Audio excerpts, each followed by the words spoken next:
All right. Welcome all of you to the Nobel Prize Museum. In front of us, we have a school class from Anna Whitlock's gymnasium in Stockholm. And we have a lot of other guests in the museum as well. You students here, you have been kind of marinated in the Nobel Prize and its history and Alfred Nobel's will. And maybe you have talked a little bit extra about the chemistry prize. And we also have Helena Lundberg from KTH, Royal Institute of Technology, with us. Welcome. Thank you.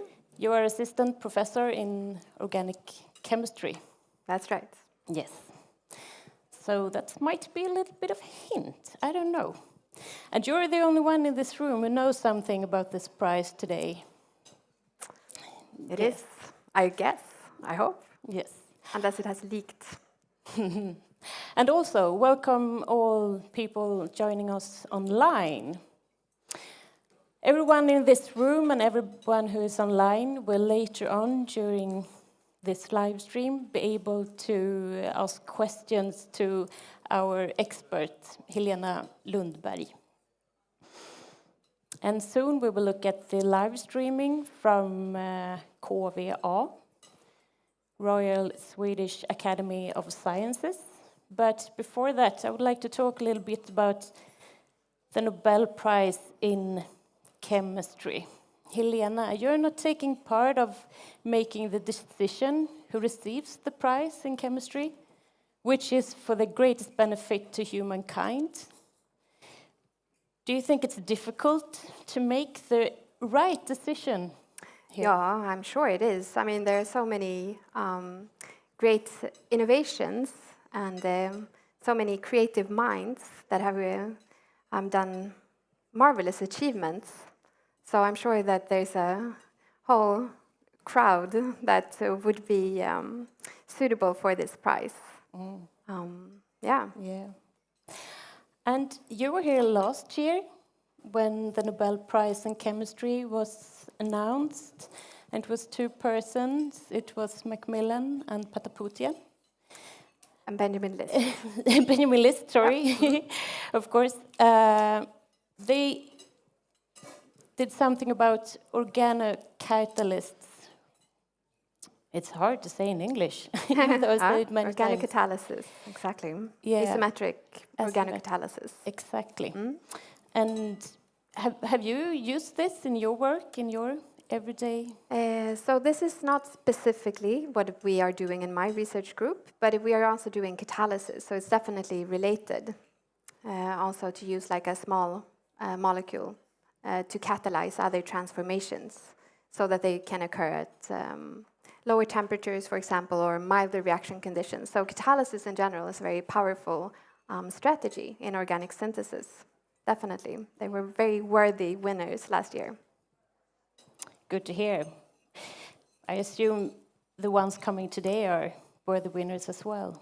Or definitely. Yeah.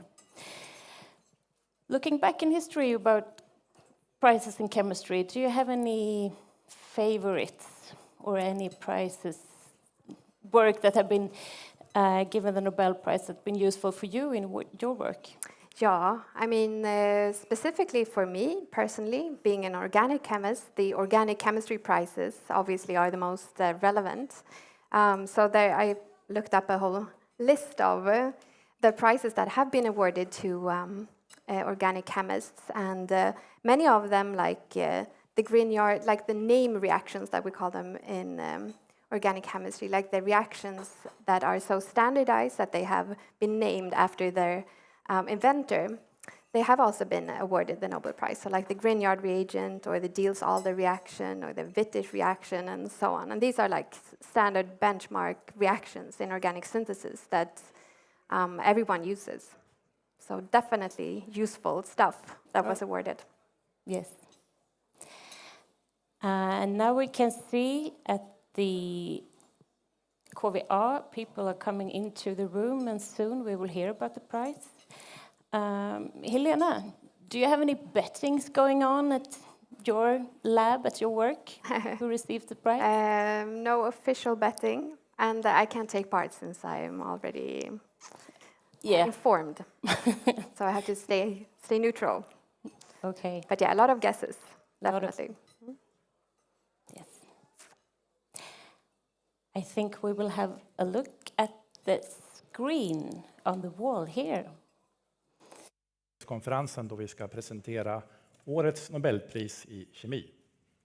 Welcome to the Royal Swedish Academy of Sciences and this press conference when we will announce this year's Nobel Prize in Chemistry. We will keep to our tradition and start in Swedish and then continue the presentation in English. And you are of course welcome to ask questions later on in either of these languages. Jag heter Hans Ellegren och är ständig sekreterare här vid Kungliga Vetenskapsakademin. Till höger om mig sitter professor Johan Åkvist som är ordförande i Nobelkommittén för kemi. Och till vänster om mig sitter professor Olof Ramström, också ledamot av Nobelkommittén för kemi och sakkunnig inom ämnet. My name is Hans Ellegren. I'm the Secretary General of the Royal Swedish Academy of Sciences. And to my right is Professor Johan Åkvist, Chair of the Nobel Committee for Chemistry. And to my left, Professor Olof Ramström, member of the Nobel Committee in Chemistry and one of the experts in the field. Årets pris handlar om ett funktionellt sätt att bygga molekyler. This year's prize is about an ingenious tool for building molecules.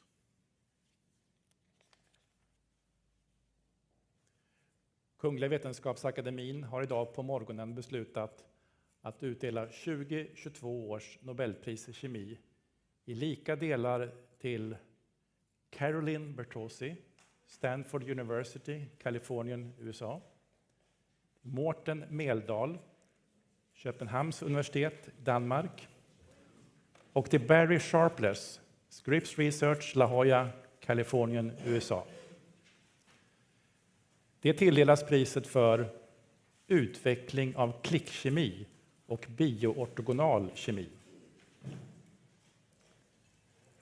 The Royal Swedish Academy of Sciences has this morning decided to award the 2022 Nobel Prize in Chemistry in equal shares to Caroline Bertozzi, Stanford University, California, USA, Mårten Meldal, University of Copenhagen, Denmark, and to Barry Sharpless, Scripps Research, La Jolla, California, USA.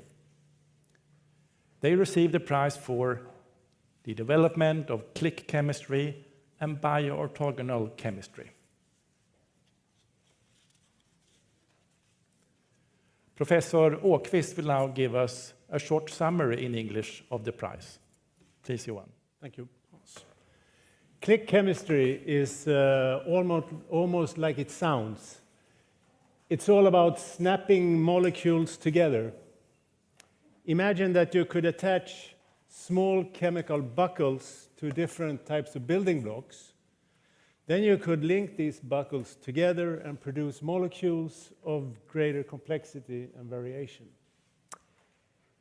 This was the basic idea behind click chemistry that Barry Sharpless had about 20 years ago. The problem was to find good chemical buckles. They have to react with each other easily and specifically. Mårten Meldal and Barry Sharpless independently found the first perfect candidates that will easily snap together, and importantly, they won't snap with anything else. This click chemistry can now be used for building drug molecules, polymers, new materials, and many other things. However, there are also other reasons for why one likes to snap molecules together. Imagine that you could attach a shining molecule to biomolecules in a living cell. Then you could follow them in a microscope and see where they are and how they move. This is what Caroline Bertozzi did, but she had to find click reactions that were not toxic to the cells. She called this bioorthogonal chemistry, chemical reactions that don't interfere with the normal biochemistry of life.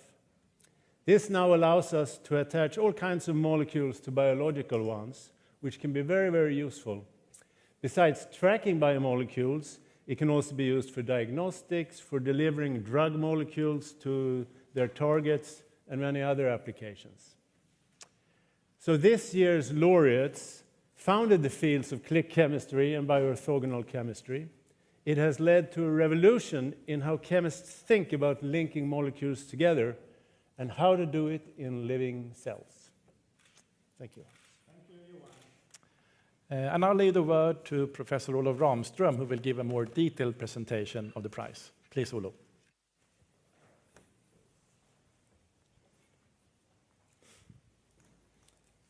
Thank you so much, Hans. Thank you, Johan. So this year's award is, as Johan just mentioned here, it's about making connections between molecules in a very straightforward, selective, and robust way. This year's award is also about concepts and how concepts combined with very important discoveries really push the boundaries and make enormous impact of science and our society. So let's start with the first concept. Around the turn of the millennium, Barry Sharpless presented a new concept which he called click chemistry. And by this, he meant chemistry that was based on very special reactions that work very efficiently, were very reliable, and gave very robust products, very robust yields of products. By this type of chemistry, like Johan here said, you would be able to essentially click together two molecular building blocks in a very efficient way, in a very predictive way, and you will get a good amount of product in a very reasonable short time. Now, such reactions were not very common or very difficult to find. But one such reaction was just about to be discovered. And very shortly after this click chemistry concept was introduced, Morten Meldal and his group in Denmark, and very shortly after, Barry Sharpless and his co-workers in the US, they found one such reaction that is really remarkable. This reaction is based on an A-side functionality, as you can see to the upper left here. This is a structure which has 3 nitrogen atoms in a row. And the opposite candidate here, the opposite reactant, as we call it, is an alkyne, as you can see to the right. And this alkyne is a kind of structure where you have 2 carbon atoms that have 3 bonds between them, a triple bonded carbon. Now, these 2 reagents, these 2 building blocks, they are not terribly reactive by themselves. And if you mix them together, they will react very sluggishly with one another. And also, they will give mixtures, very often give mixtures of products. So not very good. However, what Meldal's group and Sharpless and co-worker found out was that if you add a little bit of copper 1 ions to this reaction mixture, the reaction was dramatically accelerated. And also, it only gave 1 single product. And the product is this ring-shaped, 5-member ring-shaped product called a triazole. And again, this product is also quite unreactive product, quite stable product. And it also has other interesting features that could be of interest. So in a sense, as you can see here, this particular reaction fulfilled the criteria of click chemistry. And now you had a tool where you can easily click together molecules in a very effective way. Immediately upon discovery of this reaction, it And this reaction is called, as you can see down here, the copper-catalyzed acid alkyne cycler addition reaction. Immediately upon its discovery, it gained enormous interest across chemistry and related fields, and immediately spread across all fields. And now, with this reaction, it was now, and essentially, although other reactions have been, so to say, identified and discovered after this one, this particular reaction has almost become synonymous with the click chemistry concept, and is also often called the click reaction. And you can say that it's still the crown jewel of click reactions. And with this reaction, it's now possible to build together relatively complex structures, as the one you can see here, where you can click together multiple components, multiple building blocks, click them together in sequence or in parallel, giving rise to, in this case, a star-shaped complex molecule, dendrimer-type-like molecule. Now, one of the areas where people wanted to apply this reaction was in biology or biochemistry related areas.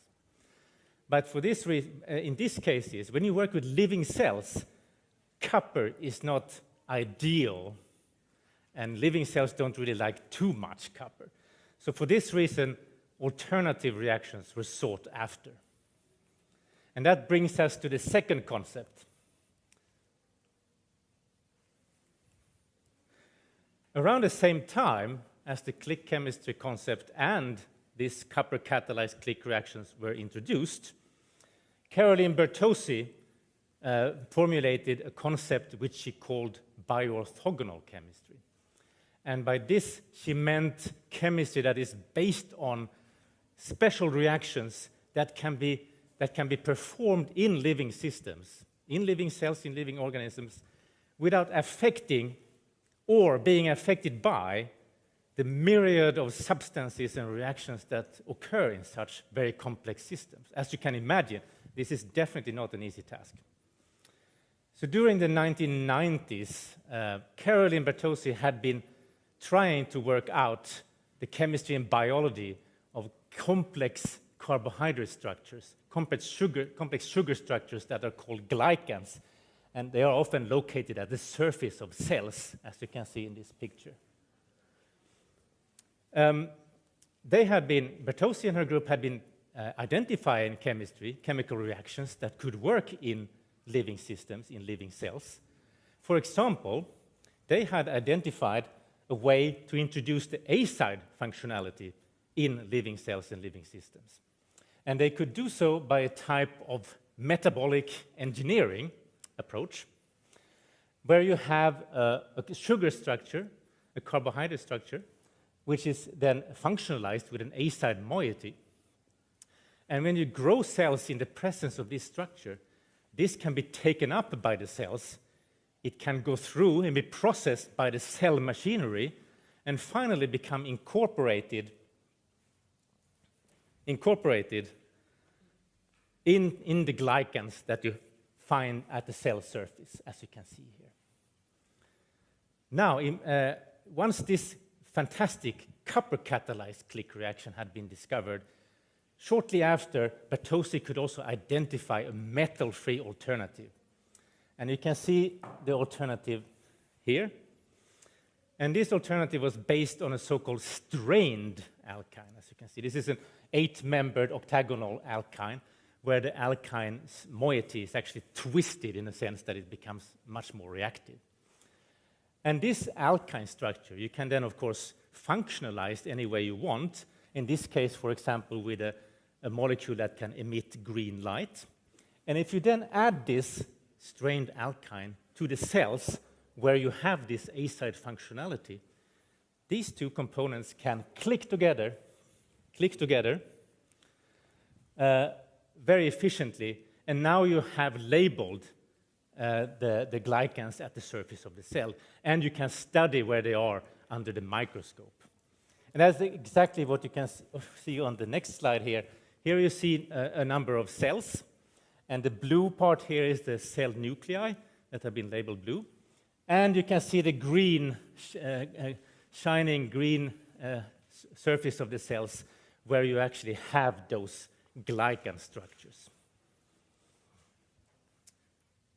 So these two concepts and the many reactions that have been, so to say, discovered, they have really had an enormous impact on science, and there's many widely applied across all disciplines of chemistry and related sciences, neighboring sciences. Click chemistry, if you take click chemistry, has been applied almost everywhere. You need to very quickly connect two building blocks. For example, just to give you a few examples, it's been applied to pharmaceutical development, it's been applied to conjugation of various biomolecules, such as, for example, in DNA sequencing. It's also been applied, very much applied in material sciences, where people have been building very advanced and functional materials using these methods. When it comes to the bioorthogonal reactions, these have been heavily used to explore how biomolecules, the fates and the roles of the biomolecules in cells and in organisms. They have been used to study disease and deciphering disease processes, and of course that can then lead to the development of new drugs. And in a little movie you can see here to the bottom left here, we have one such example where you can see a bacterial cell. You can see the cell envelope is marked in green, and inside this bacterial cell, one of the proteins has been labeled using this kind of chemistry, and now you can follow it in real time inside the cell. So clearly, these very important accomplishments and these really fantastic discoveries from our three laureates have really made an enormous impact on chemistry and on science in general, and for that, it's really been to the greatest benefit of humankind. So, thank you.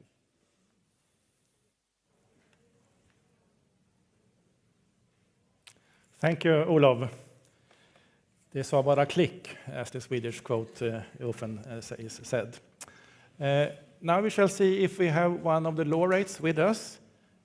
Professor Caroline Bertozzi, are you there? Yes, I'm here. Congratulations for receiving the Nobel Prize in Chemistry. Thank you so much, all of you. I'm absolutely stunned. I'm sitting here, I can hardly breathe. I understand. It's the middle of the night for you. Was it a shock to obtain this call in the middle of the night? Yes, that's an understatement. I'm still not entirely positive that it's real, but it's getting realer by the minute. Yeah, it will probably be a long night for you today, I guess. We shall see if we have some questions here. I'm sitting in the session hall of the Royal Swedish Academy of Sciences, and we have many interested journalists here, both from the international press as well as from Swedish press. Are you ready to take some questions? Absolutely. Hello, everyone. Okay, we're staying here with building molecules as we did last year. Indeed. Yes. What are your first thoughts when you heard that this was going to be the prize? I was very excited. I thought it was great that at least 2/3 of this prize was again about catalysis, which I am working with. But then it's also quite interesting that Barry Sharpless is getting the prize a second time, because he was also awarded in 2001 for a different chemistry. So it's like a really creative giant of our time. Yeah. Super cool, actually. Yes, super cool. Click chemistry, is that a word that is used in organic chemistry? Oh, definitely. I mean, it's absolutely true what Olof Ramström said, that the click reaction is, I mean, this is what everyone calls it, this acide-alkyne coupling, the cycloaddition. It's the click reaction, and everyone uses it at some point in their careers, I would say, in synthesis. Yes. Yeah. Did you, Anna Whitlock, did you understand fully the way how this works? A little bit tricky, but we have an expert. Yeah. Can you make some kind of easier explanation for teenagers? Maybe? Yeah. Well, I'm not sure if it's going to be easier, but we can repeat it at least one more time. Yeah, so the Nobel Prize then had obviously 3 winners that you saw, 2 Americans and 1 Danish professor, for the conceptualization and the development. So not only like the hands-on work, making it work, but also just conceiving the idea of this concept of click chemistry and bioorthogonal transformations. So the term click chemistry was coined by Barry Sharpless, as we heard, about 20 years ago, when he and 2 co-authors, they wrote a scientific article where they argued that organic chemistry would benefit from having more tools that would be like general and selective and robust to couple molecules together in an efficient way without any byproducts, and they would also be so robust that you could they could be carried out in the presence of water and air, whereas many organic chemistry reactions are quite sensitive and you have to work under special conditions. So they were proposing to the community, like, let's go out there and find these reactions that we could use for a lot of different purposes. And then they were also proposing that maybe cycloadditions, where you would add 2 molecules together to form a cyclic structure, that could be one of these potential candidates for this chemistry. And then, as we heard, that same year, Morten Meldal and his team, they were finding this transformation. So they were actually not looking for it at all. They were doing synthesizing a whole library of compounds that they were to assess for pharmaceutical activity. So they were looking for new medicines, basically. And then when they were synthesizing these different molecules that they were going to test, then they found this rare activity, like, whoa, we have this alkyne and this azide, and in the presence of copper, they just snap together and form this unexpected product very selectively. And that same year also, in parallel, Barry Sharpless, again, and his team, they were also investigating this reaction. So 2 groups at the same time came to kind of the same conclusion. And then it was already known at that time. So, so when these discoveries came up, the community was super excited, and this is so useful, and it very soon became very popular to use this type of click chemistry, so snapping the molecules together in this efficient way for a whole range of different applications, like we heard, like pharmaceutical synthesis, functional materials, etc. But it was already known that this chemistry could take place, but in the absence of copper, like Olof Ranström said, it's very slow and not very selective. So there were, however, these special kinds of these strained molecules that could react efficiently, and this was very good for Carolyn Bertozzi and her group that were looking for these reactions that they could use in biological systems for which copper is impossible to use because it just kills the cells that they were working with. So they instead took the concept of click chemistry, went to the chemical literature, found oh wow, we have this other great potential coupling partners, and then developed the chemistry that you saw, super cool, that you can use it in living systems, under physiological conditions, in cells, in living organisms, label stuff, and you don't interfere with that extremely rich biological environment with all the different things that are in there. So it's quite remarkable, indeed. And then, obviously, it has been used for understanding how biomolecules interact with each other and develop to understand processes that cause disease, for example, come to cancer, and then also learning how you can suppress those disease processes, so forming new pharmaceuticals and treatments. Thank you. When I saw these pictures, what they were explaining, I was thinking about antibodies, since you're natural science students, you probably know the why and how pathogens are connected to the antibody. Yeah, I Are mean, there it any definitely resembles this type of affinity. Yeah. Definitely. Yeah. Like the lock-in key model. Yeah, Yeah. the lock and key model. I would like to hand over to you if you have any questions that you would like to ask Helena while you have the opportunity. Are there any questions from the audience, the students? Yes? Hello, I have a question regarding the presentation that was shown before, where they showed that you could track proteins in E. coli bacteria. And I was wondering if you could have the same use, but for humans and human cells, and how that could affect medicine in the future. Yeah, that's a great question. And a lot of research is carried out, as far as I'm aware, for this exact purpose. So understanding the processes in human cells so that we can get new therapeutic treatments for different disease processes. For example, coupled to cancer. So yeah, definitely.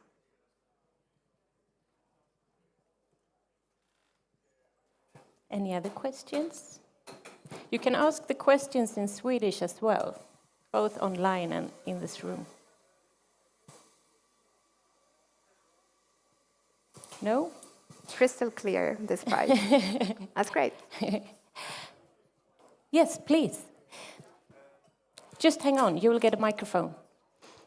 I wanted to ask in what way it would help with cancer, because it's individual for every person, right?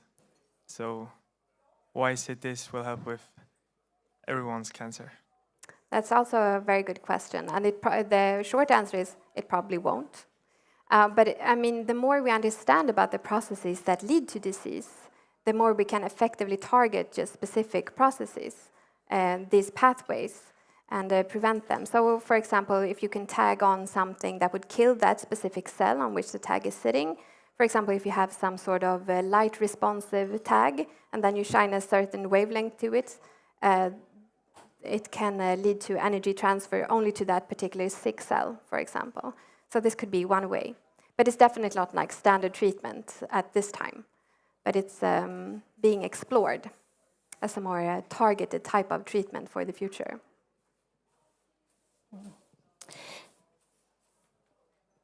Yes, please. Could you re-emphasize the difference between a normal chemical reaction and a click reaction? Thank you. Yeah. So, I mean, the click reaction is a normal chemical reaction, such that it reacts, it's just more robust and more selective. So typically, like in chemistry, we have, like, stuff wants to react, but often it can react in different ways.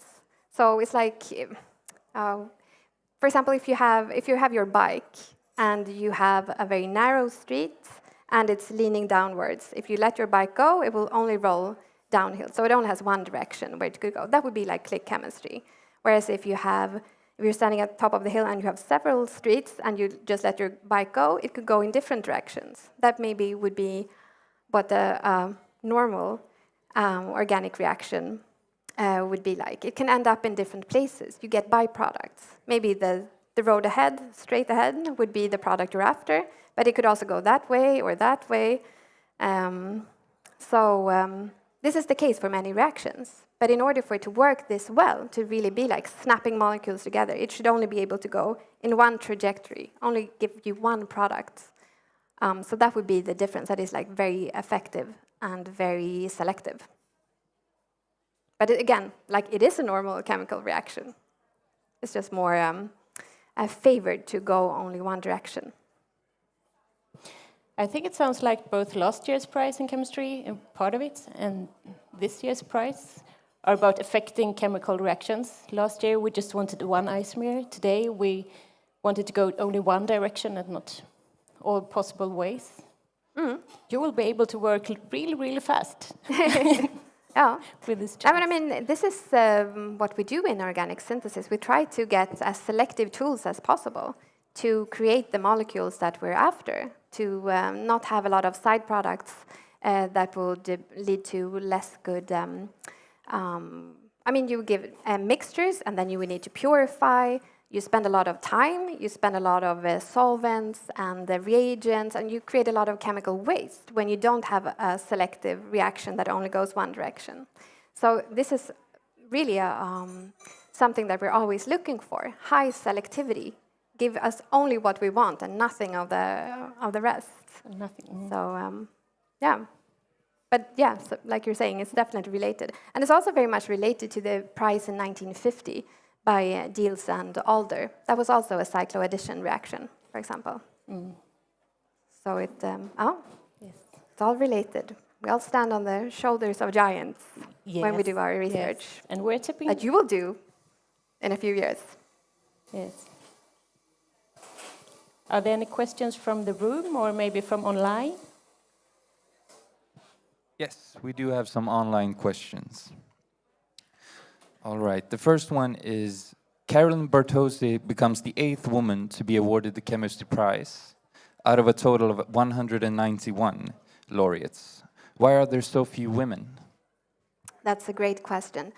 I guess the short answer is that it is so for historical reasons, that traditionally, for different reasons, it has been very, like the natural sciences have been very dominated by men, and those who are awarded have already had at least a few decades of career behind them.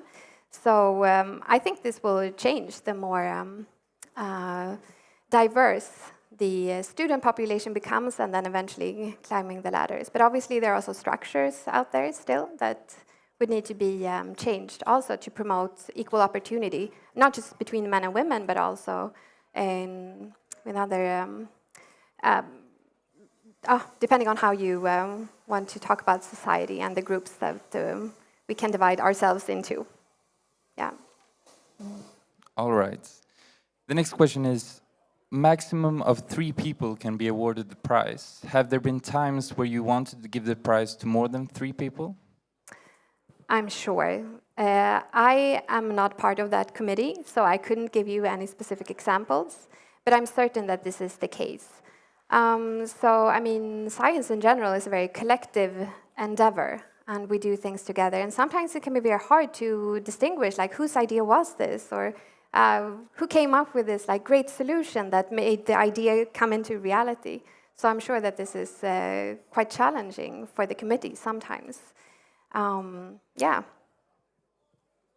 All right, fantastic. And the last one then is, the expert mentioned some practical applications, and the question asks if you could, in a simplified way, explain how this has changed our everyday lives. Yeah.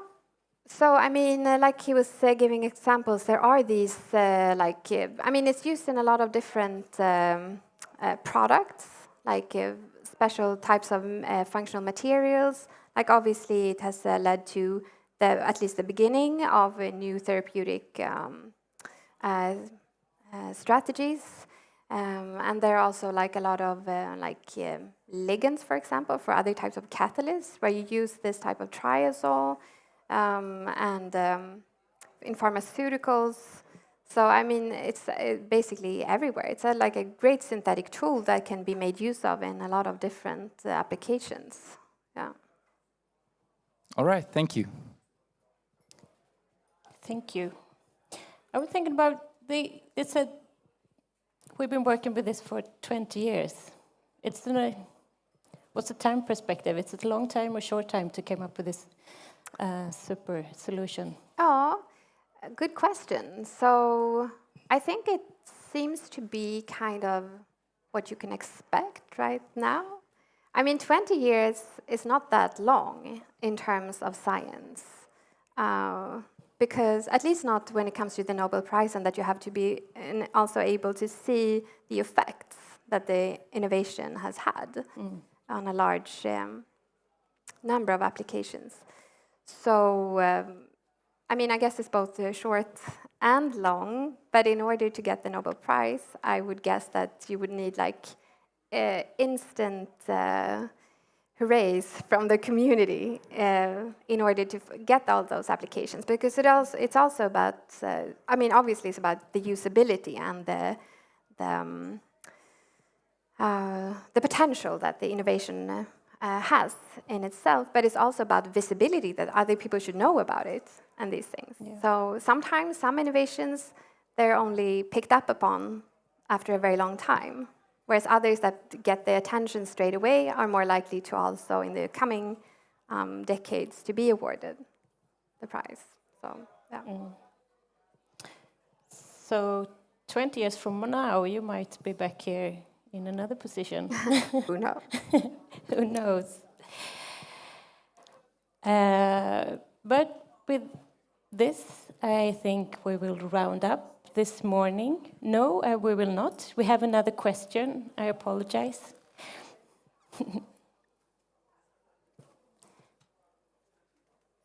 One of the appliances to bioorthogonal reactions was exploring how biomolecules interact in cells. How does that work? So that would be kind of what was visualized in that little video. So it's a great question. So like seeing how structures, different biomolecules would develop in real time, see where they go, like if they start at the surface and then they go somewhere else, for example, or they are aggregating, or like these things. What other molecules are they suddenly starting to interact with, and if that can be coupled to some other type of phenomenon, like a disease process or something like this. So it's like the ability to watch it in real time and see what happens to it. It's yeah, quite new to be able to do that, obviously. Do you have any other questions?